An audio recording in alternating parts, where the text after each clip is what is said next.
요즘 한국 언론들이요, 미국 욕을 합니다. 미국이 현대차도 불편하게 만들고 배터리 보조금으로요. 또 이 치포 동맹으로 삼성도 불편하게 만들고 SK도 불편하게 만드니까 한국의 보수 언론이나 그 보수 성향의 경제 신문들이 전부 미국 욕을 하고 있습니다. 동맹도 예외 없는 아메리칸 퍼스트, 중국 닮아가는 미국의 불공정 무역, 세계 공존 버리고 독존, 한국 전기차 배터리 생존 위기, 우리부터 잘 살자고 노골적으로 미국의 산업을 보호, 한국이 미중 눈치 보다가 죽을 판, 이런 보도를 하고 있습니다. 제가 삼성이나 주요 대기업한테 광고 따내고 돈 좀 받을 거라고 이런 보도를 하고 있는 한국 언론에 참으로 한심함을 표합니다. 자, 이런 보도하고 관계없이 미국의 성향은 더 심해질 거라고 보고 있습니다. 미국은요, 경제 위기 속에서 자국의 이 기본적 제조업이나 일자리가 다 무너져 버린 부분에 대해서 뒤늦게서 이제 미국부터 살고 보자라고 가는 거죠. 자, 그간에 한국이 지금까지 위치해 오는 동안에 미국이 2차 대전 이후에 만드는 이 가트 체제, 또 미국 중심의 무역 체제의 재미를 잘 봤지 않습니까? 그러다가 이제 신자유주의가 미국부터 세계를 독세하면서 그야말로 자유무역 하고 다니다가 세상이 그러지 않은데도 그 미련을 못 버리고 세계에서 제일 큰 무역 영토를 가졌다고 자랑하다가 이제 세상이 성곽 경제로 돌아가고 신자유주의가 종말을 낳고 보호무역과 자국 우선주의가 이렇게 돼가면서 한국만 그걸 못 느낀 거죠.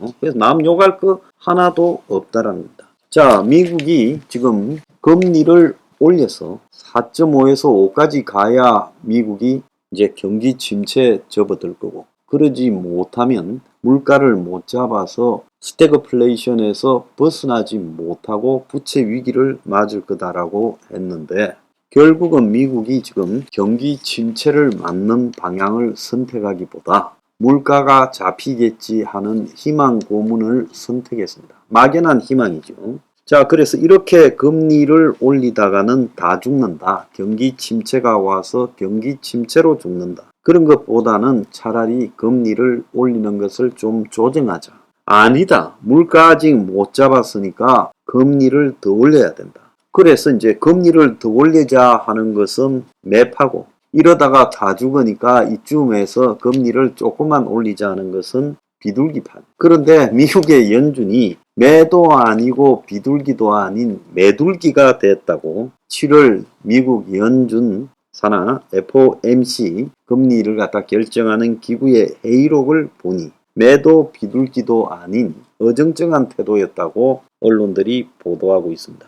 시장이 이 미국의 연준이 시장에 지금 이 풀린 돈들을 긴축하겠다라는 의지를 갖다가 의심할 때는 위험하다. 또 지나친 긴축 위험이 있으니 금리 올리는 걸 속도를 늦춰야 된다. 앞에 시장이 긴축 의지를 의심한다는 것은 금리를 작게 올렸을 때 그런다는 거고, 또 금리를 많이 올리면 지나친 긴축 위험이 있으니 조금만 올려야 된다. 이 사이에, 즉 물가를 잡느냐 경기를 잡느냐라는 사이에 복잡한 고민에 사로잡혀 있다. 그래서 일단 9월 달에는 0.75가 아니라 0.5%를 올릴 것이다 라고 지금 방향이 가고 있어요. 그러니까 그 0.25% 때문에 한국은행이 그냥 빅스텝 0.5를 다시는 안 한다 했는데, 이거 미국이 0.75를 올리면 지금 미국의 금리가 2.5인데 거기에 0.75가 얹어지면 3.25가 되니 한국은 2.25라 이 차이가 커지니까 한국이 0.5를 더 올려야 된다라는 부담이 있었는데 0.25만 올리고 끝날 수 있다. 이제 그렇게 안심을 하고 있어요. 근데 저는 큰 착각을 하고 있다.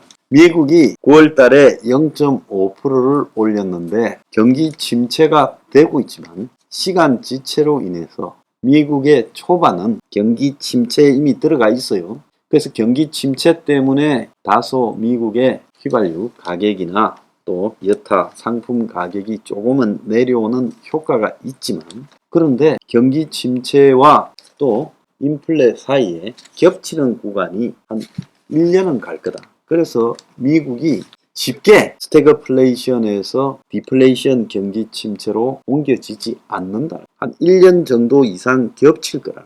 그렇기 때문에 미국은 결국 금리를 더 올려야 되는 사태가 벌어질 거라고 보고 있습니다. 자, 저는 미국이 한 5% 정도 금리를 올리지 않으면 미국의 인플레가 잘 잡히지 않는다. 결국 고인플레가 지속되는데 그 속에서 경기 침체는 또 심화되고, 그래서 스태그플레이션에서 일반적 상황에 디플레이션화 되어 있는 경기 침체로 이동을 하기가 쉽지 않을 거다라고 보고 있습니다. 근데 대공황의 첫 번째 신호가 재고입니다. 그럼 지금 제가 한국과 미국의 재고를 좀 말씀드리겠습니다. 미국의 유통회사들이 재고와의 전쟁에서 큰 상처를 받았다. 타깃이나 월마트 등 주요 유통기업들이 2분기 재고 문제에 발목이 잡혔다. 타깃은 재고를 할인가에 처리해서 매출은 늘어났지만 이익이 크게 감소했다. 그래서 이렇게 이익이 확 줄었다. 타깃은 지난 2분기에 작년 2분기와 비교해서 87% 이익이 감소했어요. 영업이익이. 순이익은 90%가 줄었어요. 영업이익률이 1.2%에 불과했어요. 그래서 굉장히 상황이 좋지 않은 일이 발생했는데 재고가 너무 많아서 그 재고를 줄이는 과정에서 이익이 거의 사라져 버렸다라고 이렇게 말하면 장기적으로 버티기 위해서는 어쩔 수 없다는 거예요. 그래서 미국의 산업 전반의 이 수많은 재고들을 어떻게 처리하는가. 자, 월마트도 재고가 두 자릿수 증가해서 수십억 달러의 주문을 갖다가 취소했고, 자, 땡처리를 전문으로 하는 타깃은 순이익이 급감이 돼버렸습니다. 주가가 올해 들어 25%가 사라져버렸어요. 지갑을 닫은 미국의 소비자들은 알뜰 소비만 하고 있고, 초저가품을 팔고 있는 달러트리라는 유통업체만 올 19% 매출이 늘어났다. 그래서 미국이 그야말로 소비 여력이 사라져버려서 완전히 그냥 이 소비의 절벽, 그 속에서 엄청난 재고가 누적되고 있다. 근데 한국도 지금 경기 침체 공포가 현실화되어서 삼성전자만 재고가 50조가 처음으로 넘는다. 그래서 재고자산 추이를 주요 기업별로 보면 삼성전자가 52조 922억, 정감이 작년에 비해서 55.1%가 늘었어요. SK 하이닉스가 11조 8천억, 33.2%가 재고가 늘었어요. 작년에 비해. LG가 9조 6,800, 그래서 16.3%가 늘었어요. LG 디스플레이가 4조 7천억, 73.4%가 늘었어요. 롯데케미칼이 3조 1230억으로 40.5%가 늘었어요. 그래서 기업들이 지금 재고에 돈이 엄청나게 물려있고, 자, 이런 식으로 이 소비, 수요가 줄어들자 생산, 유통 전부가 다 정체를 하고 있어요. 그러니까 기업들이 지금 공장 가동률을 낮추고 공장을 세우고 있다. 그래서 재고가 엄청나다. 자, 또 하나 우리가 신경을 써야 될 거는요. 외화 보유액이 지금 최근에 좀 줄어들었어요. 한때 한국이 4,700억 달러에 가까운 외화 보유를 기록했는데 지금은 3,086억 달러 정도 있다는 거예요. 그래서 외화 보유가 줄어드는데, 자, 그런데 외화 보유액 대비 외채 비율이 굉장히 높다는 겁니다. 외채가, 대외 채무가 얼마냐 하면 6월 말 기준으로 6,620억 달러인데 역대 최대치의 대채무액이 지금 있습니다. 그런데 대외 채무도 단기 외채가 있고 장기 외채가 있어요. IMF 때 한 방에 무너진 게 단기 외채에 쏠려 있다가 확 무너져 버렸죠. 순식간에 상한 독촉에 휘말리면서 버티지 못했습니다. 그런데 6,620억 달러의 대외 채무 중에 단기 외채가 1,838억 달러로 3월 말보다 지금 석 달 사이에 89억 달러가 늘었어요. 장기 외채는 1년이 넘는, 상한 기간이 1년이 넘는 장기 외채는 3월 말보다 10억 달러가 줄었어요. 그래서 외채 건전성이 급격히 낮아지고 있다. 무역 적자는 역대 최대가 넘어가고 있고요. 무역 적자가요.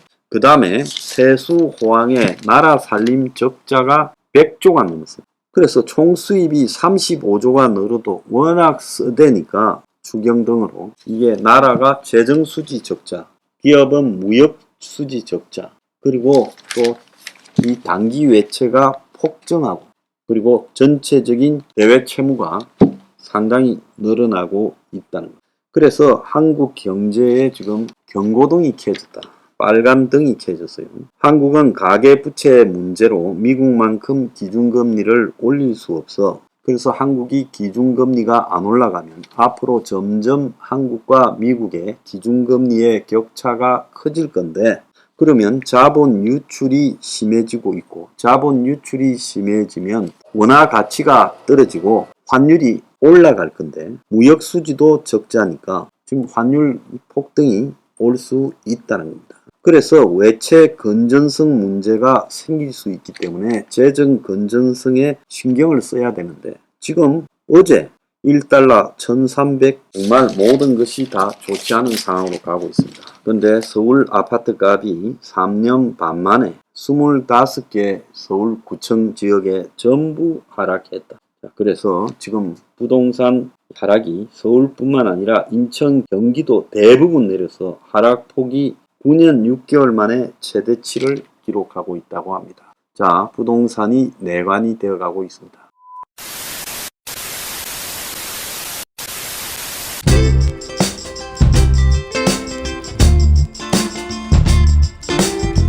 안녕히 계세요, 여러분.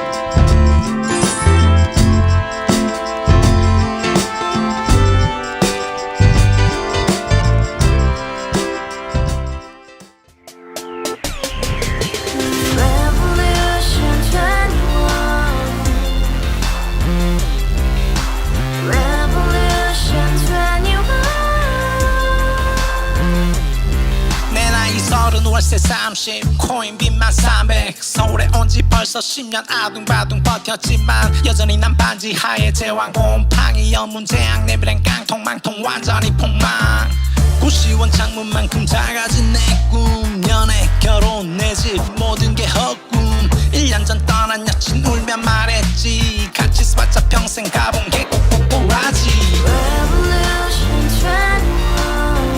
가바후스 700 나도 소유주 가바후스 700 나의 소유주 택시기사 우라부지 마트 캐셔 우라무늬 우리 집안 다 털어봤자 후줄 그래 개선민 내 미래 거기서 팍 끝난 거지 팍더 이상 노력 따윈 괴물이 스펙 찾아서 말리 비오는 날 알바 잘려 맨날 학원 날 개쳐 발려 밤비 내리는 양화대교 홀로 걷고 있을 때 현수막에 아로 새겨진 평당 700짜리 아파트 다같이 소리 질러 혁명 21 가바후스 700 나도 소유주 가바후스 700 나의 소유주 You and I, we live together in the house. Brand new day, and your dream had just begun. Revolution 21, only hope and happiness. 너의 곁에 내가 영원히 지금까지 정치인들 입만 열면 찝찝찝 개소리 멍멍멍 쳤다 하면 뻥 잘난 부모